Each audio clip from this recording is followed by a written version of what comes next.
충격, 데드라인 2주 미넨, 러브콜, 송케 재결 합설 이유 이거였다. 끝까지 재계약 원했으나 의미 있는 대화 없었어. 토트넘 호스퍼 소속 손흥민의 이적설이 도는 것엔 그럴만한 사정이 존재했다. 글로벌 스포츠 매체 ESPN은 19일 현지 시간 한국 국적의 32세 공격수 손흥민은 구단과 장기적인 계약을 맺기를 희망했다. 그럼에도 토트넘과 손흥민 사이에 의미 있는 회담은 없었다. 라고 보도했다. 이어 토트넘 새 계약의 주요 쟁점은 주장 손흥민에 관한 것이다. 그의 계약은 이번 시즌을 끝으로 만료된다. 토트넘은 1년 연장 옵션을 보유하고 있기에 바쁘게 움직이지 않고 있다. 구단에서 그의 재계약 여부는 가장 중요한 이슈지만 아직 협상은 유의미하게 진행되지 않았다. 라고 알렸다. 최근 손흥민의 이적설 및 향후 거취 문제 등이 연일 뜨거운 화두로 떠오르고 있다. 이를 두고 국내외 다양한 매체에선 여러 이야기를 내놓고 있다.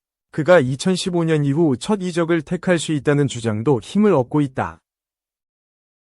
그럼에도 주로 공신력이 떨어지는 매체들의 언급이 많았다는 점에서 이적 성사 여부는 미지수였다.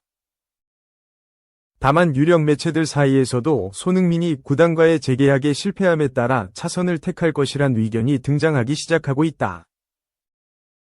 독일 매체 빌트는 19일 K는 한국의 스타 플레이어 손흥민을 원하고 있다. 미넨 막스 에베를 단장은 이를 긍정적으로 검토할 가능성이 있다. 그는 미넨에서 활약할 모든 조건을 갖췄다. 이미 독일에서 검증을 마친 선수이다. 독일어도 구사할 수 있다. 내년 6월 토트넘과 계약이 만료되는 점 역시 긍정적인 요소이다. 라고 강조했다. 손흥민이 미넨으로 향할 수 있다는 주장은 전 동료 해리 케인의 언급에서 시작됐다. 케인은 12월 팬 미팅 행사에 참석해 토트넘에서 영입하고 싶은 선수가 있는지 묻는 질문을 받았다. 그는 토트넘 팬들이 별로 반가워하지 않을 것 같다. 소니, 손흥민 애칭을 택하겠다. 나와 그의 관계는 정말 좋다. 우리는 토트넘에서 훌륭한 파트너십을 선보였다. 경기장 밖에서도 좋은 친구로 지냈다. 내 생각엔 우리가 분데스리가에서 잘 해낼 수 있을 것 같다. 라고 말했다. 얼마 지나지 않아 이적설이 수면 위로 떠오르기 시작했다. 이적시장 전문가 에크렘 코누르 기자는 미넨이 사비 시몬스 영입에 실패할 경우 손흥민을 영입하고 싶어 한다. 라고 전했다. 독일 매체 아벤트자이퉁은 K는 손흥민과 재회를 간절히 바란다. 그는 이미 에베를 단장에게 손흥민 영입을 요청한 상황이다. 라고 주장했다. 차일피일 재계약을 미루고 있는 토트넘이 손흥민과의 계약을 연장하지 않기로 한다면 실제 그가 움직일 가능성은 그 어느 때보다 높아진다. 토트넘이 1년 연장 옵션을 활성화할 것이란 전망이 있으나 아직 어떠한 공식 발표도 없다. 손흥민은 내년 1월 보스만 룰에 따라 타 구단과 자유로운 이적 협상이 가능하다. 이적료를 들이지 않고 자유계약으로 그를 영입할 수 있다는 것은 미넨에도 큰 메리트로 작용할 수 있다. 현재 미넨은 르로이 사네와의 계약 만료를 눈앞에 두고 있음에도 재계약 제안을 건네지 않고 있다. 여기에 각각 2026년과 2027년 계약이 만료되는 세르주 그나브리, 킹슬리 코만과의 동행도 종료할 가능성이 높은 상황이다. 미넨과 독일의 레전드인 로타어 마테우스는 최근 인터뷰를 통해 이를 시사하는 발언을 했다. 그는 미넨에는 비슷한 유형의 윙어가 많다. 다음 시즌에는 적어도 한 명이 선수와 결별할 것이다. 이제 구단은 새로운 유형의 윙어를 영입해야 할 때이다. 라고 강조했다. 2. 선 7호 골 못 봐주겠다. 뻔뻔한 오심 주장 나왔지만 오른쪽 화살표 EPL 레전드, 동정 못할 의견일 뿐, 일갈. 토트넘 호스퍼가 손흥민, 32, 위 놀라운 코너킥 득점 덕분에 카라바오컵 준결승에 진출했다. 오심, 논란이 뒤따르고 있지만 심각하게 다루어질 문제는 아니다. 토트넘은 지난 20일, 한국 시간, 런던 토트넘 호스퍼 스타디움에서 열린 2024에서 2025 시즌 카라바오컵 8강전에서 맨체스터 유나이티드, 맨유를 4에서 3으로 꺾었다. 2007년 리그컵 우승 이후 이렇다 할 트로피가 없던 토트넘은 오랜만에 우승 기회를 잡았다. 현재 잉글리시 프리미어리그 10위에 머무는 토트넘으로서는 카라바오컵이 실질적으로 우승을 노릴 만한 무대다.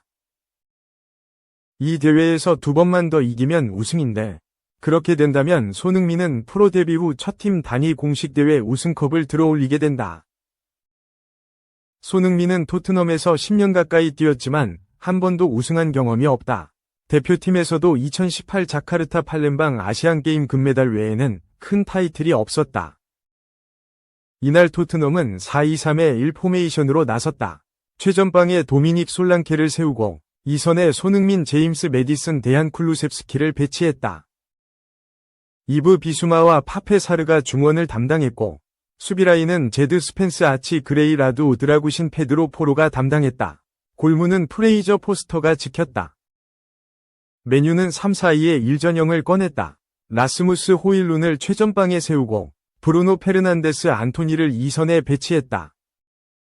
미드필드에는 디오구 달로, 마누엘 우가르테, 크리스티안 에릭센, 누사이르 마즈라위를 뒀으며 리산드로 마르티네스, 빅토르 린데레프, 레니 요로가 수비, 알타이 바인드르가 골키퍼 장갑을 꼈다. 초반부터 토트넘이 흐름을 주도했다. 전반 15분 페드로 포로가 날린 중거리 슈팅을 메뉴 골키퍼 바인드르가 제대로 막지 못하자 솔랑케가 재빨리 뛰어들어 선제골을 터뜨렸다. 메뉴는 전반 22분 에릭센의 슈팅이 수비벽에 걸리며 동점 기회를 놓쳤다. 양팀은 치열하게 기회를 엿봤지만 추가 득점은 후반 들어서야 나왔다. 후반 시작 직후 손흥민이 왼쪽 측면에서 드리블로 상대 수비를 흔든 뒤 매디슨에게 패스했다. 매디슨의 낮은 크로스가 상대 발에 맞고 흐르자 쿨루셉스키가 달려들어 골망을 흔들어 점수차를 2에서 0으로 벌렸다. 후반 9분에는 스펜스의 긴 패스를 솔랑케가 받아낸 뒤 깔끔한 슈팅으로 또 한 번 득점. 토트넘은 3에서 0으로 달아났다.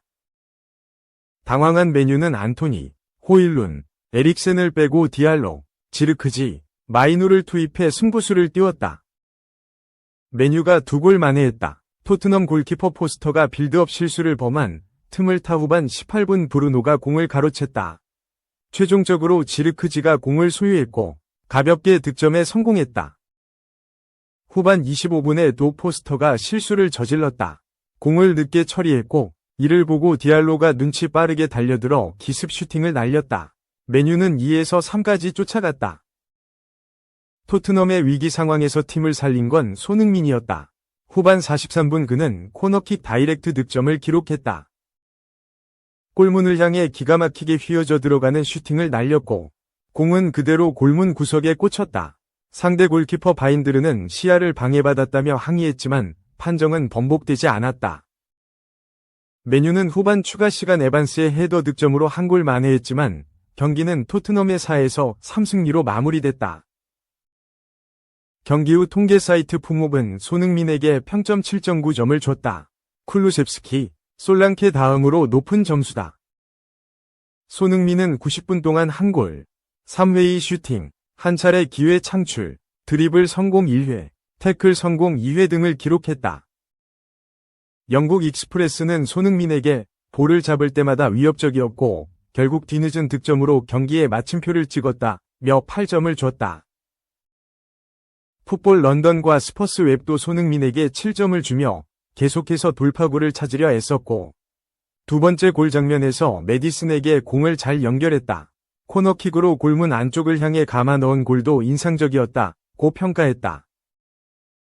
한편 손흥민의 환상 코너킥 골을 메뉴 골키퍼 바인드르는 인정할 수 없다며 주심에게 항의했지만 이는 받아들여지지 않았다. 바인드르는 손흥민이 차올린 공을 막으려는 순간 토트넘의 미드필더 루카스 베리발에게 방해를 받았다고 주장했다. 실제로 두 선수 사이에 몸싸움이 있었지만 주심 존 브룩스는 이를 반칙으로 판정하지 않았다. 오히려 지나치게 따지던 메뉴 주장 브루노 페르난데스에게 옐로 카드를 꺼내들며 대응했다. 이날 경기는 VAR, 비디오 판독 없이 진행됐고 대신 경기장 대형 스크린에 손흥민의 코너킥 득점 장면이 반복해 재생됐다. 메뉴 선수들은 화면을 가리키며 오심을 주장했지만 주심 브룩스는 뜻을 굽히지 않았다. 손흥민의 골은 그대로 인정됐다.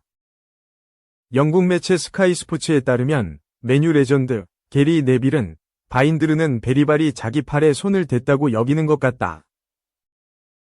아마 베리발의 움직임에 방해받았다고 생각한 듯하다. 베리발이 왼손을 올리고 바인드르도 오른손을 뻗는 과정에서 혼란스러운 상황이 됐다. 하지만 골키퍼가 수비수와 뒤엉켜 공을 놓치는 모습에 딱히 연민을 느끼지 않는다 라며 냉정한 반응을 보였다.